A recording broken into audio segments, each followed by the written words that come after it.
இன்னைக்கு trending news என்னன்னா, நேற்று கோயம்புத்தூர்ல ஒரு பொண்ணை வந்து கார்ல வலுக்கட்டாயமா கடத்தி கொண்டு போயிட்டாங்க அப்படின்னு சொல்லிட்டு நியூஸ் சேனல் ஃபுல்லா பரபரப்பு. ஈவினிங் தான் மேட்டர் தெரிஞ்சு அது புருஷன் முன்னாடி சண்டையா.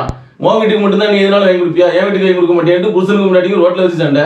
ஏண்டா ஒரு சுதந்திர இந்தியால நிம்மதியா ரோட்ல வச்சு கூட சண்டை போடக்கூடாதா? அதுக்குள்ள மேல இஷ்டத்துக்கு நியூஸை பரப்பி விட்டானுங்க.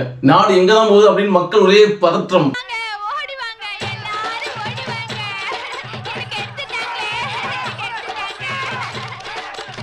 செகண்ட் ட்ரெண்டிங் நியூஸ் என்ன, மதிமுக தலைவர் வைகோ வந்துட்டு திருச்சியில இருந்து மதுரைக்கு வர மதுவிலக்கு அமல்படுத்த கோரி ஃபுல்லா நடைபயணமா. வாக்கிங் ஜாக்கிங் சொல்லிட்டு எலெக்ஷன் டைம் வந்துட்டா போதும், தலைவரை கையில பிடிச்சிட முடியாது.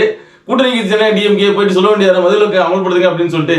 அதெல்லாம் நாங்க எதுவும் சொல்ல மாட்டோம், டாக்டர் வாக்கிங் போக சொல்லியிருக்காரு, நாங்க ஜாக்கிங்கே போவோம் அப்படின்ட்டு டக்குன்னு அனௌன்ஸ் பண்ணிட்டாரு நம்ம நடைபயணத்தை. இன்னும் कितना किलोमीटर भैया? 2 किलोमीटर. இன்னும் कितना किलोमीटर? 2 किलोमीटर.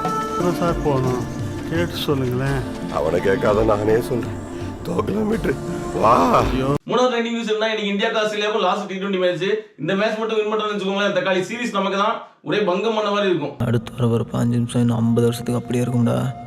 விட்டுறாத, என்னன்னாலும் செஞ்சுக்க, பந்தயம் மட்டும் கொடுத்துடாதடா.